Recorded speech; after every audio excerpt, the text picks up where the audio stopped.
Pois imos continuar dende aquí, retomamos esa conexión 12:46 minutos en directo dende aquí, dende a Casa da Cultura do Milladoiro, para os que conecten a esta hora coa páxina web, coas redes sociais, coa canal de YouTube de La Voz de Galicia.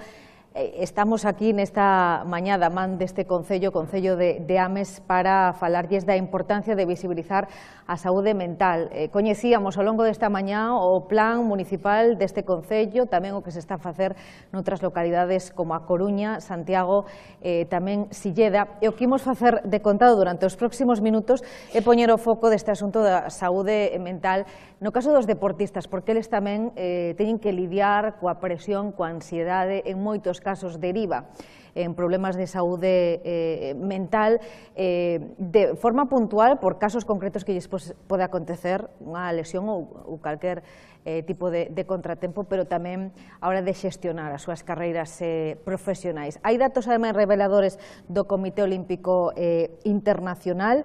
Un de cada 3 deportistas padecen ansiedade, depresión, e o rematar as súas carreiras, ademais, é un punto especialmente significativo.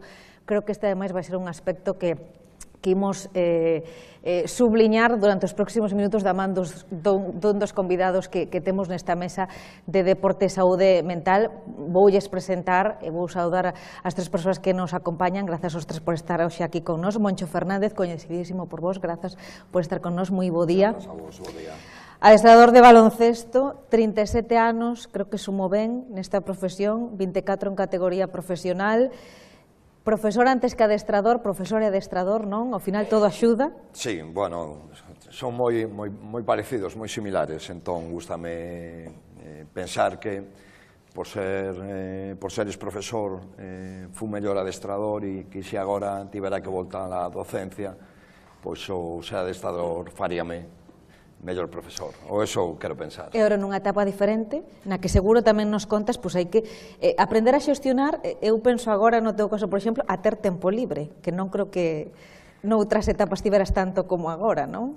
Sí, non teño tanto como pensaba aquí a ter, porque teño a fortuna de que me inviten a este tipo de cousas e outro tipo de actividades relacionadas co baloncesto ou ca empresa, a xestión de equipos e demais, pero pensaba que ia ter menos tempo libre, pero dime conta que non, que ao final non é así. Entón, estar ocupado e ter a mente ocupada e ter obxectivos e foco no que centrarse, pois, lóxicamente, axuda a levar unha situación estrana, de estar sin traballar despois de 24 anos. Un gusto que nos acompañes, estamos desexando escoitar as túas reflexións e a túa experiencia. Esther Pedrosa, atleta, moi bo día. Bo día. Grazas por acompañarnos. Deixame que conte tamén algunha píldora desta extensísima trayectoria, porque ti sigues en activo. Sí. Ahora, ademais, competindo na categoría máster, da que fuches campeoa do mundo de 5.000 e 1.500. Representabas a España en categoría absoluta 16 veces, campeonatos do mundo, europeos, nas probas de 10.000 en pista, maratón, 5 récords de España, 2 récords do mundo, técnica de deportes da Universidade de Santiago de Compostela, tamén se dixo aquí na anterior mesa, tamén nunha anterior etapa. Coñeciches a outra parte, non? A da política, da man da Concellería de Deportes e Benestar Animal do Concello de Santiago. Un gusto tamén, Esther, contar contigo. Grazas por acompañarnos. E o terceiro protagonista desta mesa é Borja Golán. Que tal, Borja? Moi bo día. Bos días, que tal? Grazas tamén por acompañarnos. Xogador do squash, vinculado, aínda sigue o deporte, agora nos contas de que modo. Ex número 5 do mundo, 2 veces campeón de Europa, 17 veces campeón de España, hoxe en día director e adestrador de Golán Squash Academy, e ademais, importante, seleccionador nacional absoluto. Hoxe estás aquí en Ames, creo que nuns días colles un avión que te vai levar ao outro lado do mundo, non? Sí, mañá. Mañá mesmo, cara a Asia, non? Hong Kong? Sí, vamos a xogar a Hong Kong. Podería ser peor ir en autobús, entón. Ainda así vais a facer longo, seguramente, pero sí. Grazas, Borja, por estar hoxe aquí con nos antes desa viaxe, ademais, importante. Comenzo falando vos da importancia de todos cada un como persoa, todos os que aquí nos acompañan, pero sobre todo cando un é deportista. Que importancia se lle dá a cuidar o benestar emocional, a saúde mental? É dicir, tedes adestradores, tides adestrador, Moncho, fisioterapeutas, nutricionistas, esa figura do psicólogo, do psiquiatra noutros casos, cando xa hai un problema, está incorporado ou aínda queda para que o deporte visibilice tamén este asunto? Bueno, primeiro, quería empezar agradecendo o convite ao alcalde, a concelleira, tamén concelleira de Compostela que está aquí. É un placer e estar ao lado de dous campións como son Ester e Borja, para min é un privilexio. E respecto á pregunta, pois o certo é que falabas de datos do COI, hai datos de outras asociacións que incluso levan por enriba os problemas de saúde mental aos que chegan os deportistas, porque falouse moito de facer deporte, e eu falaba con eles fora de micrófono, que unha cousa é facer deporte, que todos intentamos facelo de cara a mellorar a nosa saúde, e outra é competir ao máximo nivel. Cando entra a competición polo medio, exaxéranse ou exacérbanse esas cifras de problemas que teñen que ver, bueno, pois se falou aquí, a ansiedade, incumprimento de expectativas, autosabotaxe, non son quen de chegar, son moi malo, este tipo de cousas. Entón, a figura do psicólogo está presente. Primeiro, nós como adestradores e como técnicos, e seguro que eles que tamén o son, temos formación psicolóxica polo noso contacto directo cos xogadores e xogadoras. Temos esa formación durante a nosa formación, valga a redundancia, a que nos cualifica para ser adestradores, e dende o punto de vista autodidacta tamén, a min, lóxicamente, algo que me influe moito a hora de formarme e prepararme para isto que imos a afrontar.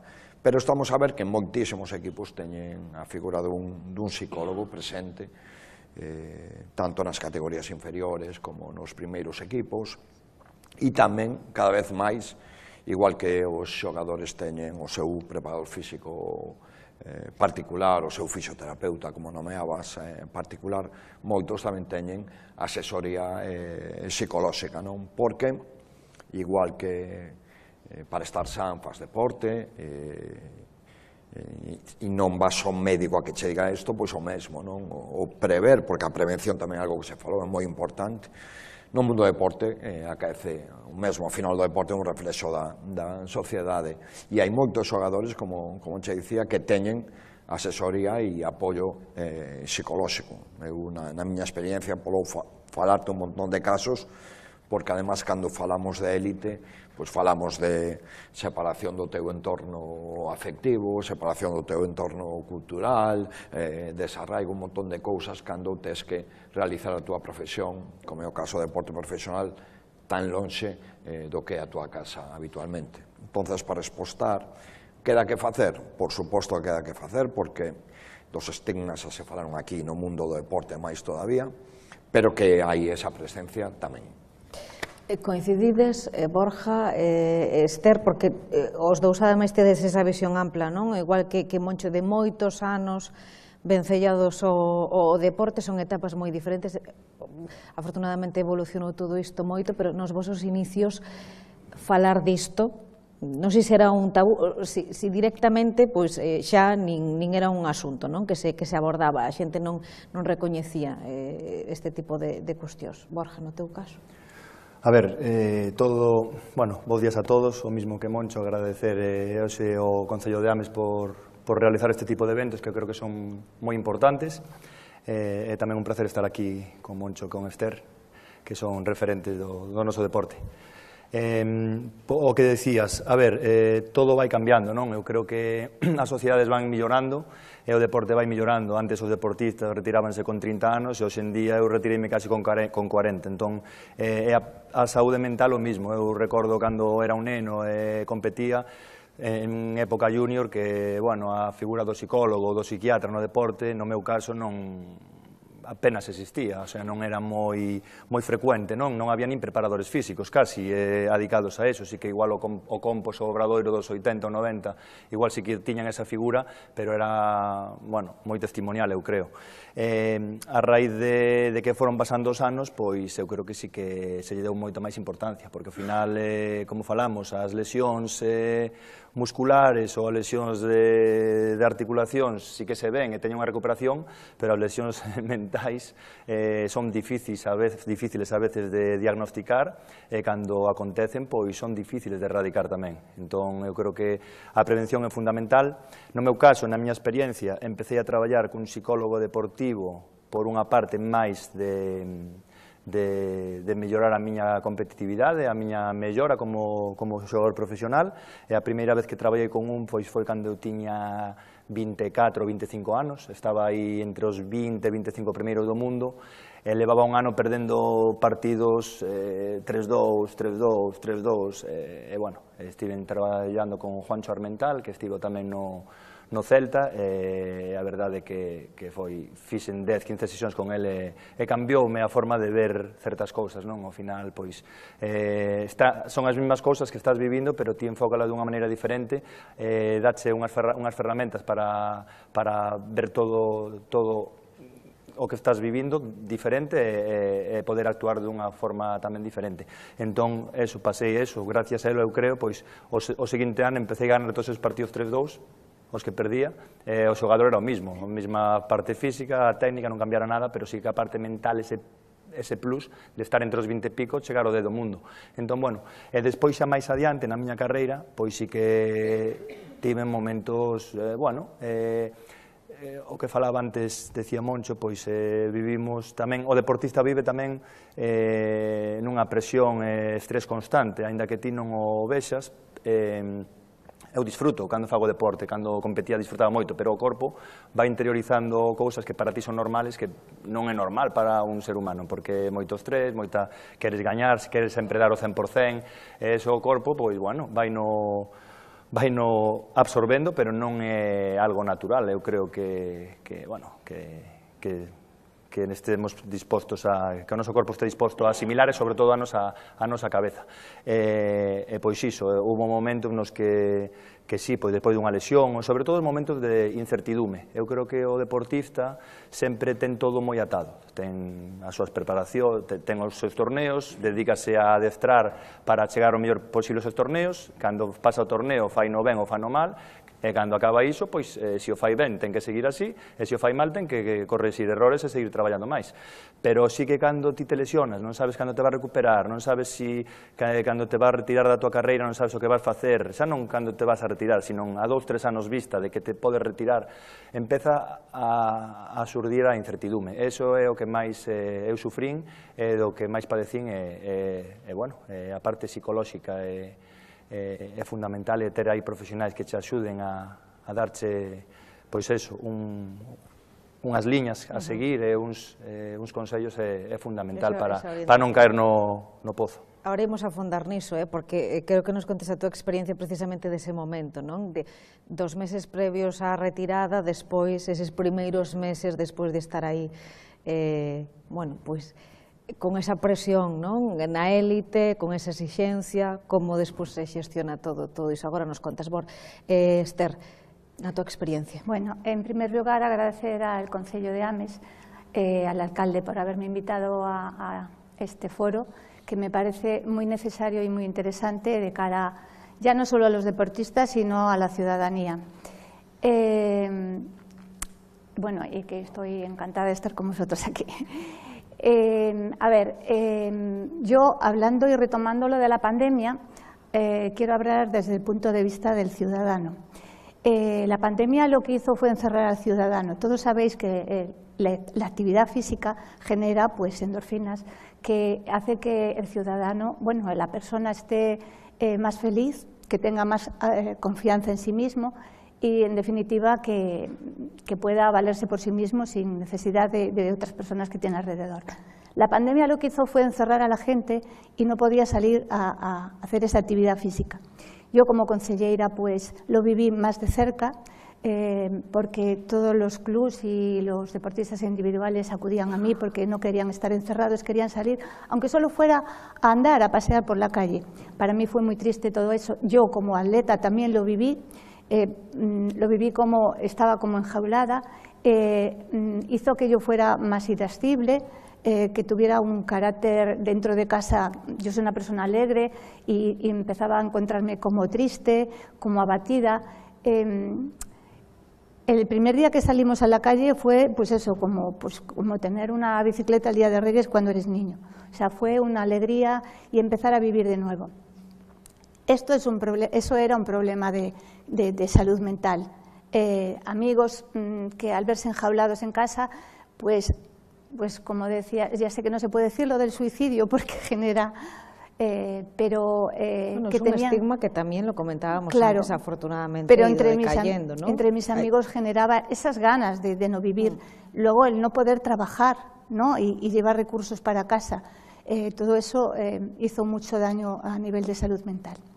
Pero retomando al deporte, yo no pertenezco... Tú como deportista, desde que tú comenzaste hasta ahora que continúas en esa categoría máster, como decía yo en la presentación, ¿cómo has ido tú gestionando esta parte, no de preparación física, sino de preparación mental? Eso es lo que debo decir. Yo no pertenezco ni al grupo de profesional de deportes colectivos ni de deportes individuales que están remunerados. El mundo del atletismo o el de la natación o otros deportes individuales no tiene recursos para gestionarse. Entonces, yo cuando empecé a hacer deporte de niña sí que disfrutaba, pero luego ya cuando ya llegué a la etapa en la que todo ser humano necesita vivir y no podía trabajar, pues aposté por el mundo del deporte y entré como en barrena, porque yo quería entrenar y no podía generar recursos,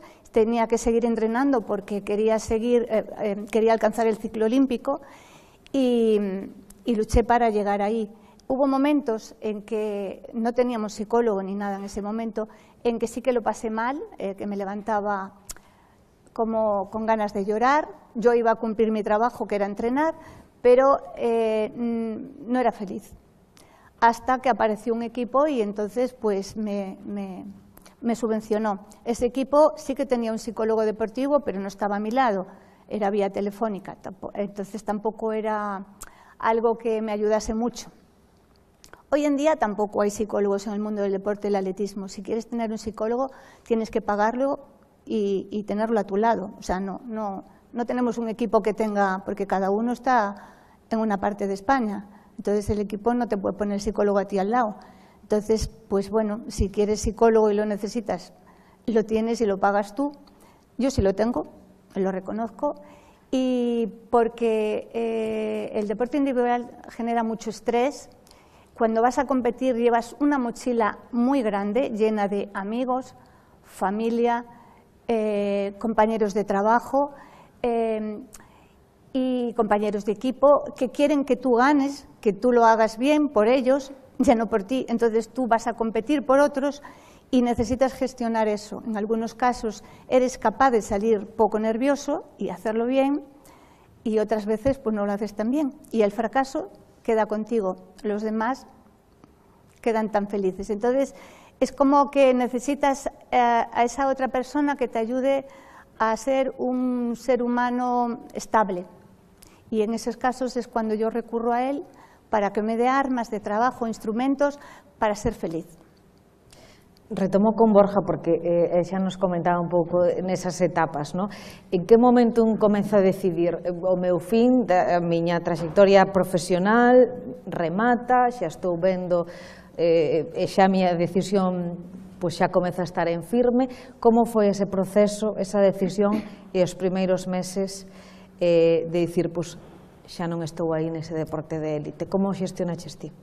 A ver, a verdade é que a min o meu deporte, o squash, gustaba moitísimo, era unha das cousas máis importantes da miña vida, despois da miña familia, entón, pois, seguín xogando hasta que realmente bueno, pois, me permitiron primeiro o meu corpo, a miña familia, por suposto. Eu sempre lle dicía a miña muller, este último ano, e así estiven nos últimos 5. Entón, bueno, eso quería decir que o que significaba para min o squash, porque eu salía a unha pista e olvidábame de todo, disfrutaba.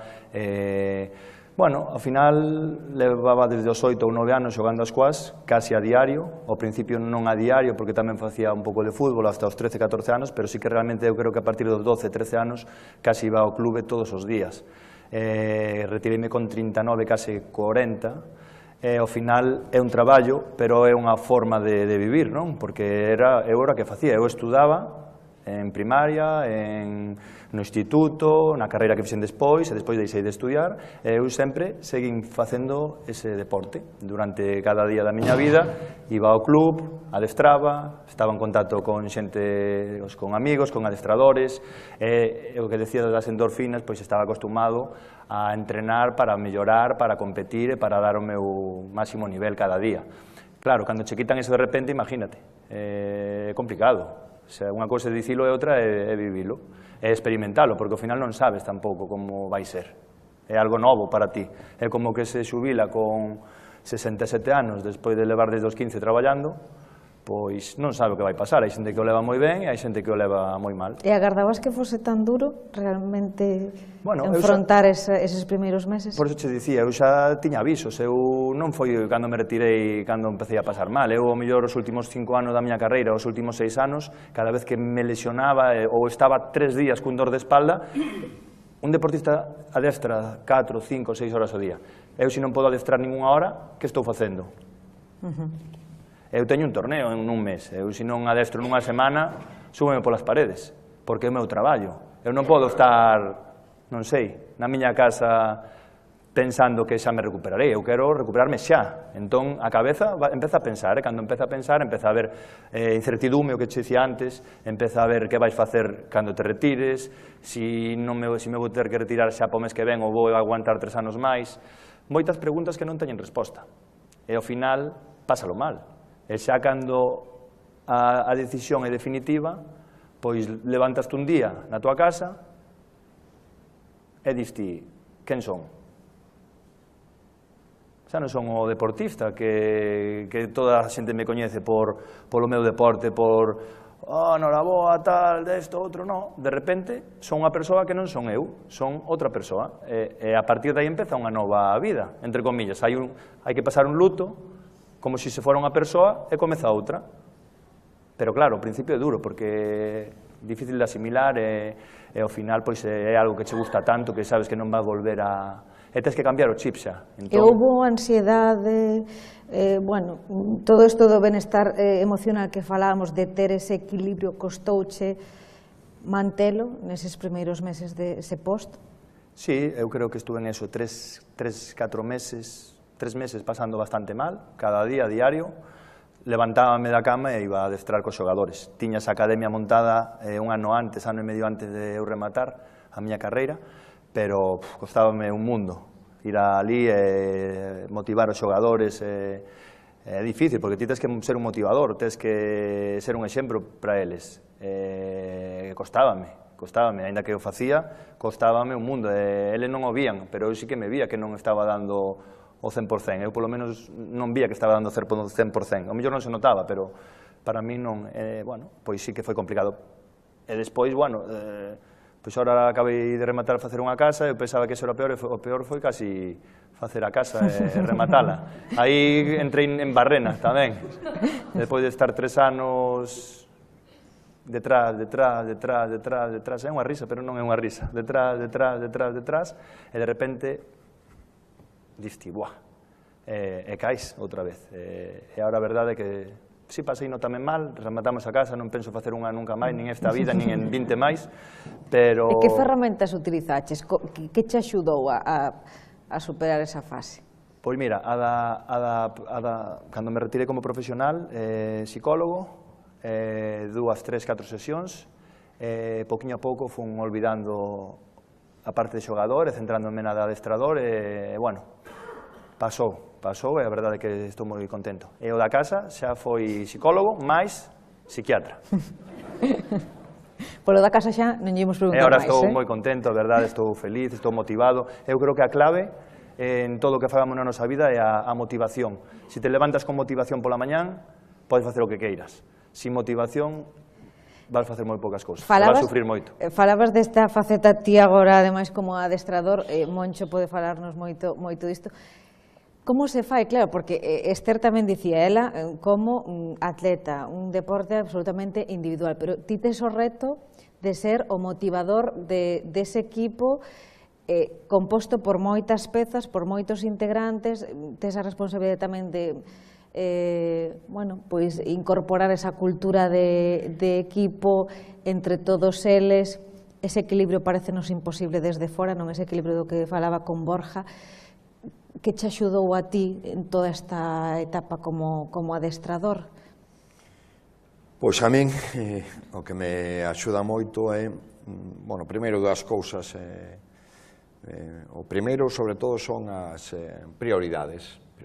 Antes falaba Borja despois da miña familia, pero penso en que entre o que é a familia e o que é o traballo é unha distancia enorme. O importante é saber que ao final, isto que facemos é un traballo, hai que dar o mellor de ti a hora de facelo.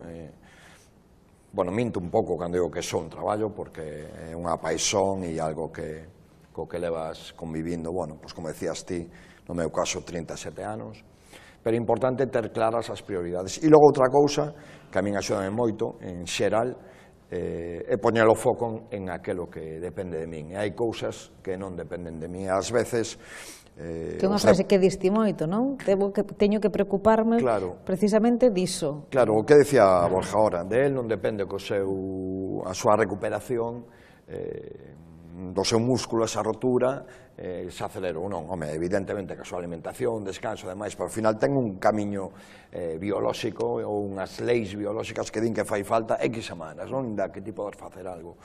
Entonces, ás veces, nos intentamos, e os adestradores, sobre todo, abarcar demasiado, e iso, ao final, é o que moito abarca, pouco apreta, non? Pero claro, ti tes que cuidarte a ti, pensar no teu equilibrio mental, saúde emocional, evidentemente, e no de cada un dos integrantes do coincidimos no psicólogo deportivo, porque a mí úneme unha grande amizade con Juancho, e que é armental do que falaba Borja, e é o meu psicólogo, e aquel que me asesora e que me dota de ferramentas para axudarme a min mesmo e axudar os meus xogadores, non? Porque moitas veces como adestrador eres quen, a través de, falaba externamente algo, estou triste, estou cansa, aquilo que me gustaba xa non me motiva, o que decía eu da autosabotaxe, non son o suficientemente bo, hai un montón de sinais que vas vendo, pero non tes as ferramentas para intervir. Entón, esta xente cualificada, preparada, usa o seu apoio para decir, oye, mira, teño este problema. Eu teño moitos exemplos na miña carreira, e desde, xente que está lonxe do seu entorno, xogadores do seu entorno familiar, fillos, parexas e demais, facía que o seu rendimento, o seu estado de ánimo caíra en picado, e entón buscamos axuda en xente que poidera apoialos, lóxicamente, ata aquel que botaba de menos, o que nos chamamos morriña, non? Simplemente a súa terra e o seu idioma e demais. E isto no deporte de élite é moi habitual, porque moitas veces o desenvolves fora do teu entorno. Entón, o que eu fago é dotarme a min mesmo de ferramentas, como che dicía, a través de apoio, pero lóxicamente cando son quen de percibir ese problema, e os adestradores, sobre todo con nenos, temos que estar formados para detectar esas sinais que son...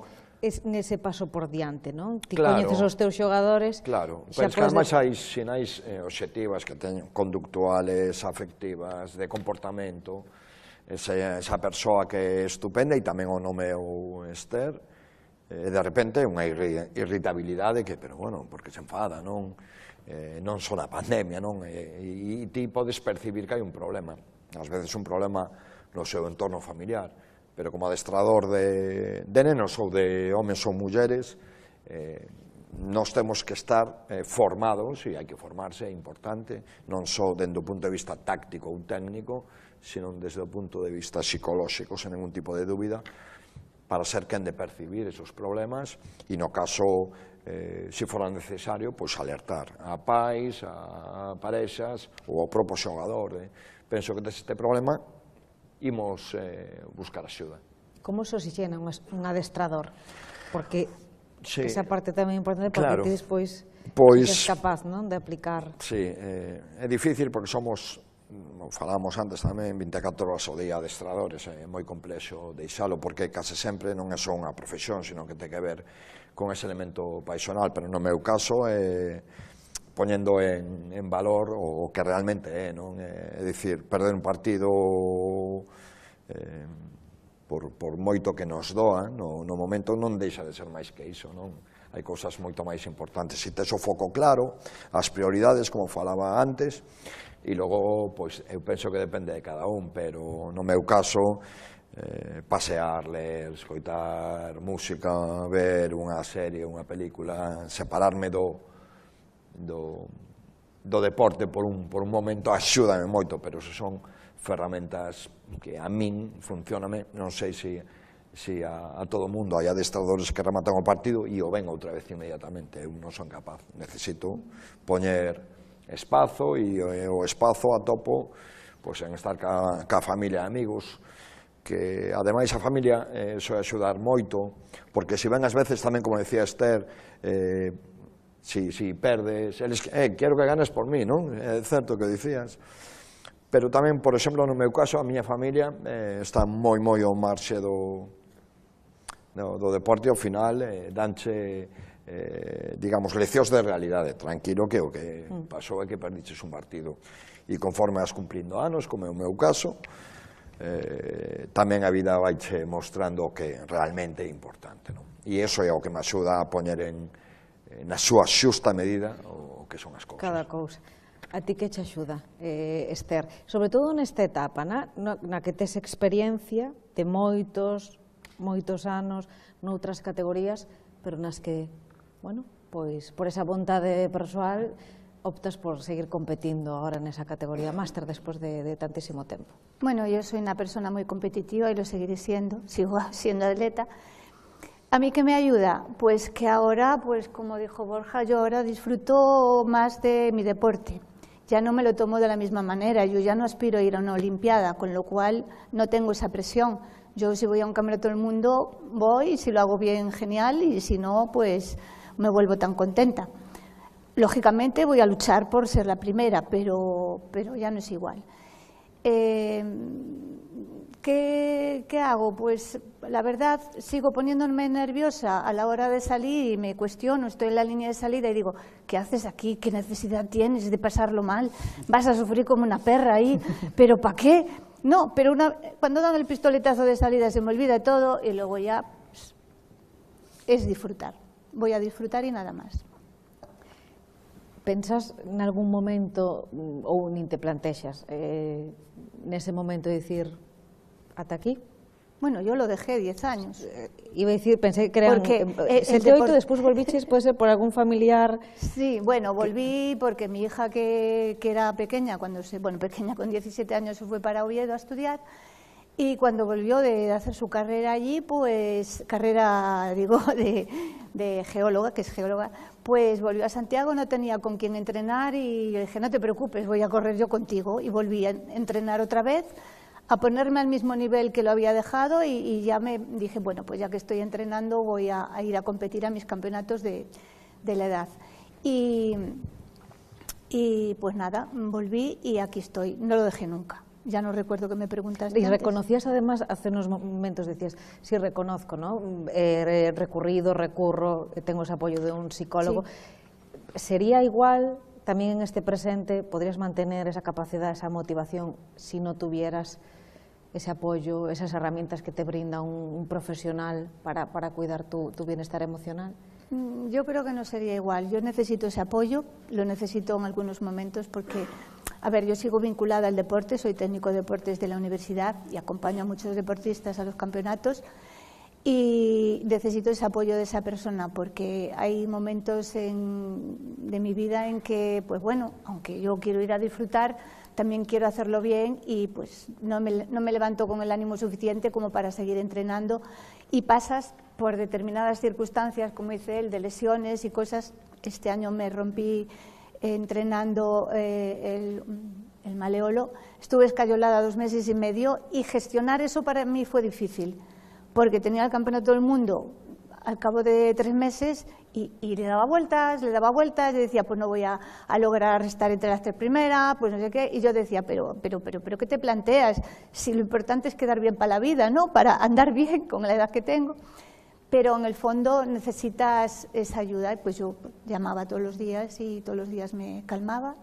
Y te preguntaba por la retirada sobre todo porque era curioso lo que contaba Borja, que no es el momento, ¿no? Y seguramente se le pregunta mucho a un deportista por ese momento de anuncio de la retirada, sino que él muchos años antes, eso ya ronda tu cabeza, las lesiones, la recuperación, más que tú en este caso no... Bueno, yo me levanté un día que tenía que ir a correr una carrera popular y me levanté y le dije a mi marido, no voy a ir. Y entonces dijo, me parece bien, duerme. Me volví a meter en la cama, sí, porque todos los fines de semana me acostaba pensando, voy a ir a correr mañana, tengo que quedar entre las 3 primeras, siempre era así. Una por el dinero que ganaba y otra porque la gente esperaba que quedara ahí, no que si venían las keniatas, si venían las portuguesas, que sí. Entonces era como, no estoy siendo feliz ya no disfruto. Entonces, pues eso, me levanté un día y dije, se acabó. Y se acabó, y fui tan feliz. Me levanté al día siguiente para ir a tomar un café con mis amigas, fui a trabajar, pues yo siempre trabajé, y hasta que volvió mi hija no lo volví a echar de menos. Una experiencia diferente a la que nos contaba Borja, ¿no? De su casa. Te habrá ayudado, axudaríache a túa etapa como xogador, agora, por exemplo, que aplicas, ¿no? Decíamos que mañá voas a Hong Kong, es seleccionador absoluto. Como aplicas todo isto, a túa trayectoria, a túa experiencia, ao que estás facendo agora como adestrador? Gustaríame comentar unha cousa que dixo ahora Esther, que é bastante gracioso, porque a min eu podo diferenciar, eu podo sentir o que sinte Esther en parte da súa carreira, e por un lado, por exemplo, no Campeonato de España, nos últimos 4 ou 5 anos, sentía unha presión descomunal, pasaba mal, tiña que tomar pastillas para dormir os días antes. Eu estaba tranquilo, eu dicía, eu estou tranquilo, pero non daba dormido. E despois chegaba ao torneo e depois xa que non me metía na pista, pero pasaba mal, porque estaba pensando en decir, quero revalidar o torneo, a xente mellorou moito, eu cada vez mellorou menos. Incluso anos que ganaba máis ou menos ben xa estaba presionado, porque xa en cuartos de final tiña un rapaz que viña subindo moito e tal, e eles crecense, tío, mellor, acojonaste un pouco e diste, si perdo este ano non querería, sabes? Eu sempre que competía a nivel internacional nunca me pasaba iso. Eu disfrutaba, eu saía e dime conta que si ti das o máximo que tes, non o día da competición, senón te preparas esa competición dando o 100% cada día, é o que eu un pouco inculco aos meus xogadores. Damos mesmo se perdes. Eu o que quero que ti des o 100%. Se un día estás cansado porque tú eches 3 exames, pois eu entendo que vayas a dar un 80%. Pero non me des os 60 se podes dar un 80%. Entón, é iso, eu salía feliz cando perdía un partido cando ganaba. Sobre todo na última etapa da miña carreira. Porque decía, eu dino todo. Perdín, porque ese xogador foi mellor que a min. Cando disfrutas do deporte de élite. Se ti vas sempre, como eu iba no Campeonato de España, acojonado, que si perdes, que si tal, xa non estás pensando... Pero eso é difícil de controlar, non o podes controlar, está aí. Entón, ou traballas moito con psicólogo, mellor das... Pero eu non o traballaba porque era unha vez ao ano. Entón, pois eu durante 11 meses estaba xenial, non xogaba sen presión, pero cando chegaba o Campeonato de España, unha semana antes xa, digo, se me poño enfermo ahora, xa empezaba a tomar pastilla para ter o sistema inmune un poquinho máis forte, e todas naturais, nada de doping, Pero nos últimos anos, eu, pois, o mellor, os primeiros campeonatos de España, os primeiros 10 ou 12 que gañei, pois non notaba presión de ningún tipo, sabes? 10 ou 12. Bueno, pero...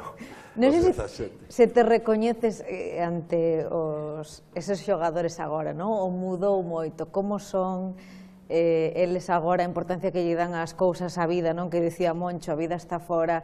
Se eles xa mesmos piden esa axuda, son conscientes da necesidade de cuidar esa parte que probablemente ti non o foras, non? Cando comenzaches no squash. Sí, a ver, eu creo que é como todo. A ver, falando xa un pouco de deporte profesional e de poder cumprir os teus obxectivos para ser un bo competidor, eu creo que tamén é como todo. Ti, se tedes 12 anos, si ti te sintes mal, estás deprimido, un rapaz que ves que lle pasa algo, que aí hai que estar, como di Moncho, hai que estar coñecendo o rapaz, porque se non actúa como ele actúa normalmente, porque lle está pasando algo a ese rapaz, ou ben porque está se poñendo moita presión nos adestramentos, ou ben porque lle está metendo moita presión no colexio, ou ben porque os pais lle exixen moito, ou ben porque ten un rapaz no colexio que lle está tocando narices, o que sea.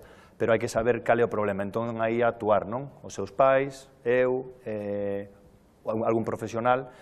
Pero sí que é verdade que un rapaz de 12 anos ten que mellorar moitas facetas no mundo deportivo. É un psicólogo ou un preparador físico, a ver, ten que mellorar moito máis cousas antes de ter un preparador físico 2 veces por semana, un psicólogo semanalmente, porque ao final estáse formando todavía, ten que disfrutar, non pode ser isto, non van chegar todos a ser Messi, o máis importante é que disfruten, que melloren, que lle fagan caso ao seu adestrador, que se sean respetuosos cos compañeiros, valores que lle vai dando deporte, pero non fai falta xa psicólogo, 12, 13 anos, eu digo, a ver, aínda lle falta, aínda non chegou a ese punto no que un 2% é tan importante.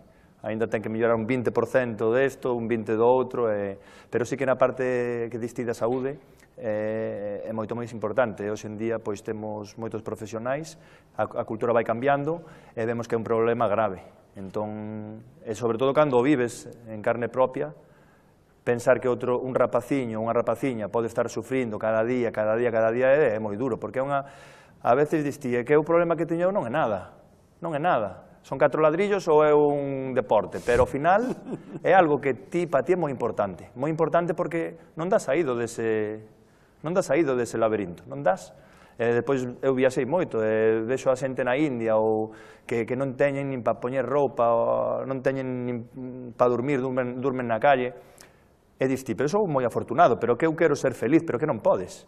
E diste, hasta te autoinculpas a ti mismo de estarte queixando de cousas, pero é a cabeza por iso é tan importante, porque cando non está ben, pois non sabes como estar ben ti. Comezábamos falando dos datos da Organización Mundial da Saúde, non? A realidade dos trastornos, da ansiedade, da depresión e despois trastornos que poden ir evolucionando, como cada vez esas porcentaxes medran máis. Agora nesta mesa comentando, situando toda esta problemática no deporte, na realidade da presión, da competición, desa necesidade que ten o deportista de seguir mellorando, de seguir competindo. Temos pouquiño tempo, así que unha última intervención. Creo que Esther querías comentar agora algo. Sí, a propósito de lo que decía él, yo quiero resaltar que en el mundo del deporte pues hay enfermedades que están escondidas y no salen a la luz, y solo salen a la luz en momentos de estrés, de máxima exigencia por parte de la familia, del entrenador, del entorno federativo, como es la esquizofrenia. La esquizofrenia está ahí, escondida, y puede no salir a la luz o salir. Y hay deportistas que, no voy a dar nombres, pero que sí que se le desata la esquizofrenia por ese estrés, debido a ese estrés que no son capaces de soportar. Si hubieran tenido armas antes, o sea, un psicólogo o alguien que estuviese a su lado, no saldría a la luz la esquizofrenia. Quero pediros unha última reflexión, brevemente. Hoxe, coas vosas experiencias, co que nos estades contando, axudades a desestigmatizar todo isto, a derribar estos tabúes. Axudan moitos deportistas tamén, por exemplo, no baloncesto, un dos casos máis recentes é Ricky Rubio, en calquera deporte, que se fale, que eles conten a súa experiencia, que anuncien un parón porque non son capaces de xestionar ese proceso ese momento. Como está a axudar a esta disciplina que é un presente, un futuro e un pasado para vos? Realmente teñen un papel protagonista, que o conten, que o visibilicen, que vos hoxe estades aquí falando, axuda e moito a avanzar neste asunto da saúde mental? Eu non teño ninguna dúbida, o que fixo Ricky Rubio, o que fixo Alex Abrines, que chegou un momento no que estaba totalmente desmotivado, desaparecera. Moitas veces falabas ti, agora mesmo, que é un tema transversal, non ten que ver nin cas túas posesións económicas, non ten que ver co que alguén poda considerar, mira, ese rapaz que se queixa, si ten todo e tal, non ten que ver con iso. E entón que xente como, bueno, no mundo do baloncesto, estes dous exemplos, Simone Biles, fai pouco na Olimpiada, un atleta increíble, falabas de Messi, pois a altura de Messi ou máis, non? Sen dúbida, que fagan ver que isto acaece, non é só para a xente que fai deporte, senón para a sociedade, porque ao final, eles sí que teñen o foco, non? Que falamos o foco sobre saúde mental, eles sí que teñen o foco en riba e por rematar, falar disto é moi importante porque hai que darlle visibilidade, como se lle deran outros problemas sociais que estaban moi presentes na nosa vida, pero estaban escondidos, agochados, e por repetirme de todo o que se dixo aquí ao longo desta mañán tan proveitosa, prevención, prevención, prevención, prevención, prevención, tanto por parte das administracións, como por parte dos clubes deportivos, como por parte daqueles profesionais, neste caso adestradores, profesores, ou todo aquel que teña responsabilidade sobre un colectivo. Dende o meu punto de vista, a formación e a prevención é o máis importante. Esther. Bueno, pues es el hecho de que Ricky Rubio o cualquier otro, Phelps, por ejemplo, haya salido así, hizo que a nivel español saliera algún otro, y en el mundo del atletismo, por ejemplo, pues salieron casos a la luz.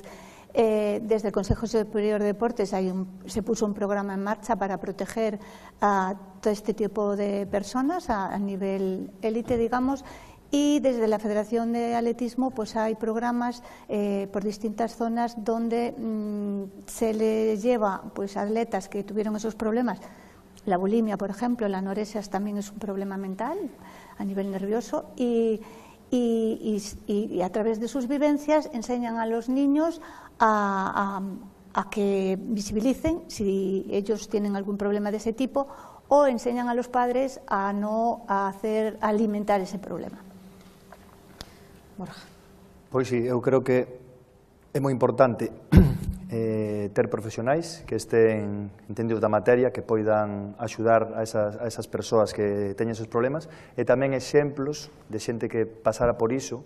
Por exemplo, a min axudaríame moito cando eu pasei esos malos meses de poder charlar con outros deportistas de algún deporte individual, porque se asemella máis ao que fixen eu, pois un pouco que me conten a súa experiencia, como pasaron, os momentos malos, os momentos, como saliron deses momentos malos, como fixeron, que ferramentas usaron, é un pouco pois sentirte identificado con alguén que pasara eso xa.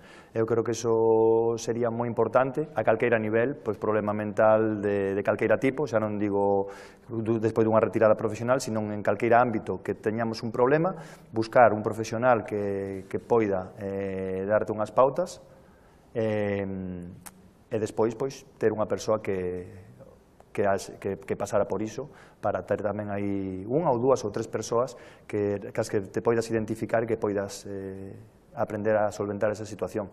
Eu creo que axudaría a moita xente, este tipo de charlas, sobre todo específicas de algo moi en concreto, eu creo que axudarían a moita xente a poder beneficiarse e a estar feliz, que é o máis importante. Despois daste conta cando estás ben, é bo tamén, non? Cando estás mal, está ben porque despois disfrutas moito máis de cando estás ben, entón hai que estar mal tamén de vez en cando para apreciar todo máis.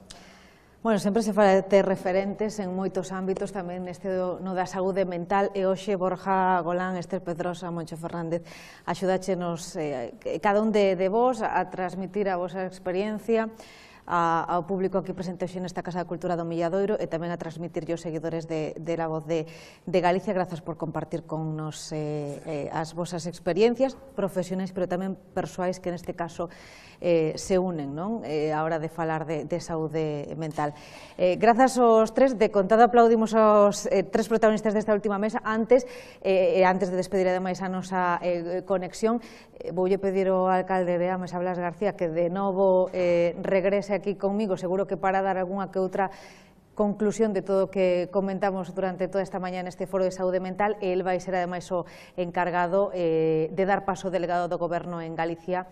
El si será o encargado de clausurar este foro de saúde mental. Así que a todos grazas por acompañarnos e a vos este merecido aplauso. Gracias.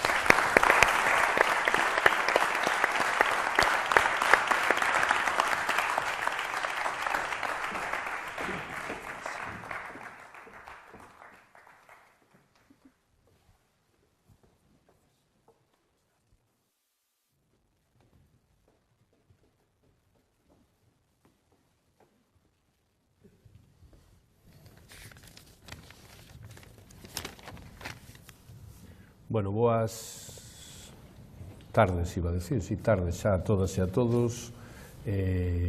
Ao longo desta mañán estivemos vendo a importancia que ten a saúde mental e o traballo que temos que facer todos e todas, non? Sobre todo por quitarlle ese estigma e quitarlle ese tabú que parece que aínda falar dos problemas de saúde mental. Eu, antes de empezar, quero agradecer a todos e a todas os que estades aquí presentes, tamén os que nos estuveron vendo desde as casas, agradecerlle aos membros da Corporación Municipal, do Bloque Nacionalista Galego, do Partido Popular, do Partido Socialista, e tamén, lóxicamente, agradecerlle a alcaldesa da Coruña, a alcaldesa de Santiago, a alcaldesa de Silleda, agradecer tamén a Borja, a Moncho e a Esther, que estén aquí acompañándonos, e agradecer tamén, lóxicamente, a presencia de Pedro, do delegado do Goberno, que tamén sempre que o chamamos, sempre ten disponibilidade para estar aquí en Ames acompañándonos, non? E quero agradecer tamén á Voz de Galicia que podamos compartir estes momentos, non? Este creo que é o terceiro foro que facemos conxuntamente, ademais foros que a nós nos sirven desde o Concello de Ames para amosar ao resto da xente, non só os que viven aquí, os que asisten, sino tamén afora, o traballo que facemos no Concello. Recordo que o primeiro foro que fixemos foi de mobilidade sostible, vinculado tamén ás axudas europeas. Fixemos outro foro aquí o ano pasado sobre as comunidades enerxéticas que hoxe en día están, se pon tanto en valor, non? E ademais, houve exemplos moi concretos e no Concello de Ames tamén estamos traballando nesas comunidades enerxéticas e este ano na saúde mental. A nós sírvenos, como os dicía, estes foros para dar a coñecer as políticas que facemos en Ames, non? Que, lóxicamente o teño que dicir, pero digo porque estou convencido, somos un concello que facemos políticas distintas a outros concellos. E o exemplo esta de saúde mental, que fomos o primeiro concello de Galicia que puxemos en marcha un plan municipal.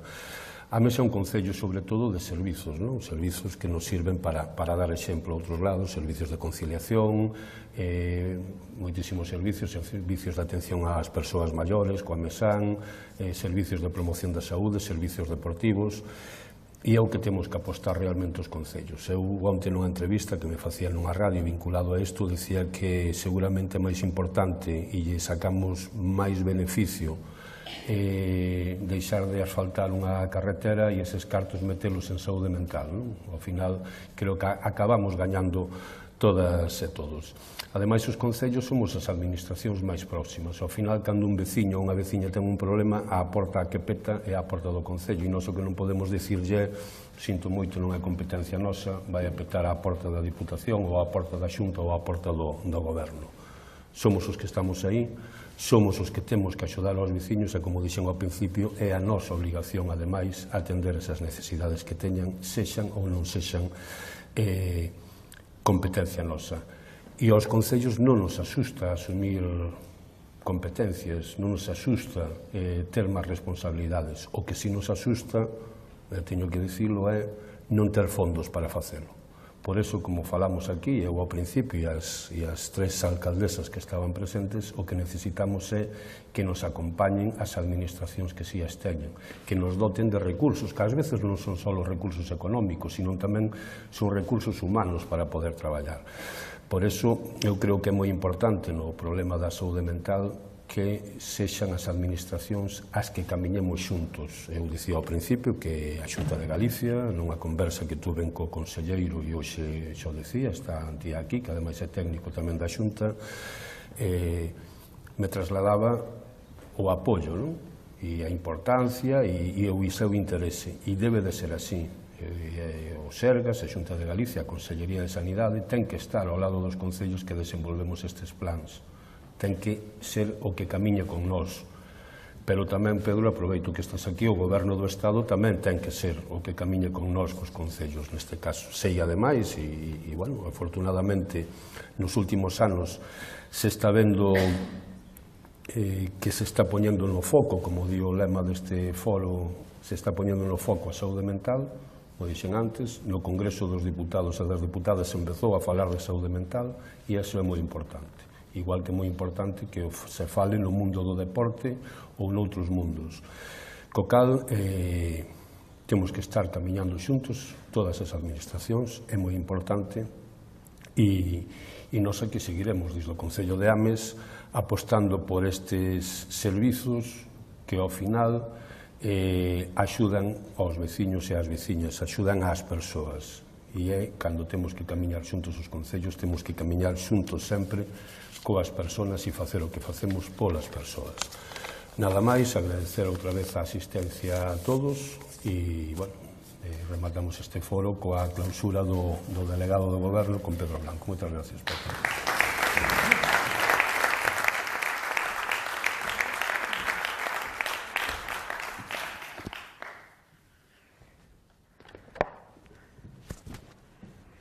Autoridades, amigos e amigas, en primeiro lugar quero expresar o meu agradecemento ao Concello de Ames, na persoa do alcalde de Blas, e á Voz de Galicia, por terme convidado hoxe a este foro sobre saúde mental, así como pola excelente organización do mesmo. Amosamos un compromiso común coa saúde mental que nos inspira a todos. Compartimos un día de análise, de reflexión e propostas alrededor de dous grandes temas, que é o papel dos municipios, ni máis ni menos que na promoción da saúde mental, e a atención específica a un colectivo fundamental que é o colectivo dos deportistas. Permitideme destacar, en primeiro lugar, o papel crucial que xogades os concellos na abordaxe da saúde mental.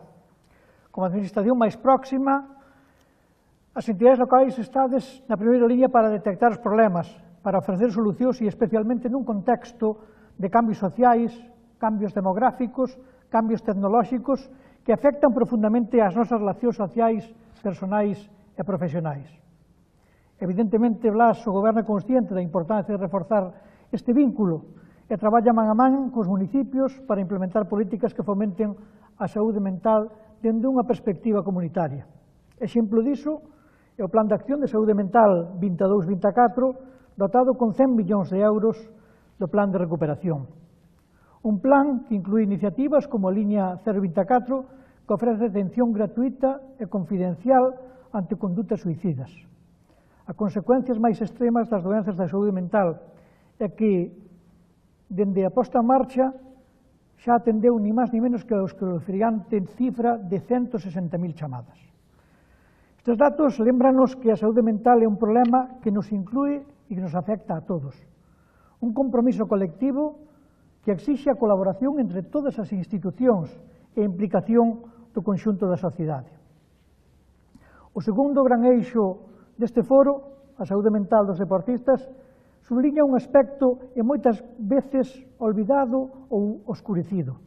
Os deportistas de élite afrontades tamén presións e desafíos únicos durante a carreira, pero tamén, como puidemos escoitar durante as vosas intervencións, no momento de deixala.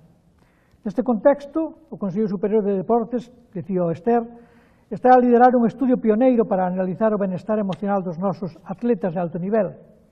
Ademais, debemos traballar na concienciación sobre a saúde mental no deporte, fomentando espacios de apoio que permitan aos nosos deportistas xestionar estas dificultades coas ferramentas axeitadas. Iniciativas como a que hoxe se puxeron en marcha ou que hoxe desenrolástedes, de experiencias colectivas como as que na mesa anterior Ester, Moncho e Borja son exemplos son ni máis ni menos que o camiño que temos que seguir para avanzar nesta dirección, verbalizalo, exteriorizalo e, sobre todo, poñer enriba da mesa un problema fundamental que ás veces tamén é parte dese éxito, esa cruz. Para o Goberno de España, a atención á saúde mental é, dende logo, unha prioridade. A Estrategia de Saúde Mental ou o Plan de Acción reflicten este compromiso, porque o noso obxectivo é claro, mellorar a saúde mental de toda a población, apoiar as familias, promover un modelo de atención integral comunitario e, sobre todo, favorecer a inclusión social. Nun momento no que España é un dos países europeos con maior consumo de ansiolíticos e antidepresivos, especialmente entre os mozos e mozas, a nosa misión é ni máis ni menos que actuar dende a prevención, actuar dende a educación e ofrecer un apoio integral a aquelas persoas que o precisen. Por iso, foros como os que hoxe clausuramos en Ames son claves para avanzar neste camiño. Aquí compartironse experiencias, ideas, propostas que reforzan a nosa convicción de que todos xuntos podemos construir unha sociedade moito máis saludable, máis inclusiva e, sobre todo, máis comprometida co benestar cidadán.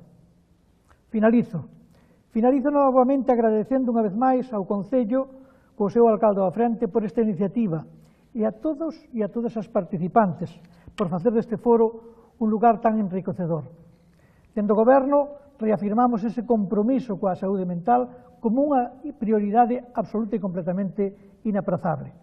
Grazas a todos e todas e seguimos traballando conxuntamente.